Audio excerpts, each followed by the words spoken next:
എൻ്റെ ദൈവം ലോകം കണ്ടതിൽ വെച്ച് ഏറ്റവും വലിയ ഒരു പരാജിതനാണ്.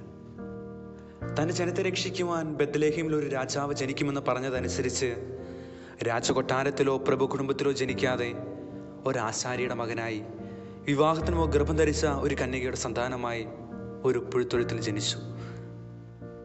തൊഴുത്തിൻ്റെ ദുർഗന്ധവും ലോലമായ ശരീരത്തിൽ കൊണ്ട കച്ചിയും വളരുന്നതനുസരിച്ച് വാളും പരിചയം യുദ്ധസാമർഥ്യവും നേടേണ്ട രാജാവ് നേടിയത് ആശാരിപ്പണി. അപ്പ എന്ന് വിളിച്ചത് ഒരു തച്ചനെ.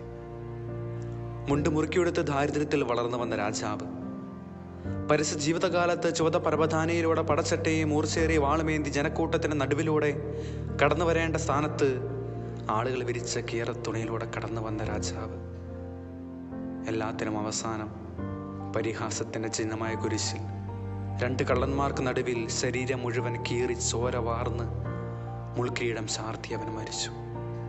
എന്നാൽ കഥ ഇനിയും അവസാനിച്ചിട്ടില്ല. 3-ാം നാൾ കല്ലറ പൊളിച്ച് ലോകത്തിൻ്റെ സമയത്തെ കീറി മുറിച്ചാണ് ക്രിസ്തു എന്ന എൻ്റെ രാജാവ്, എൻ്റെ ദൈവം.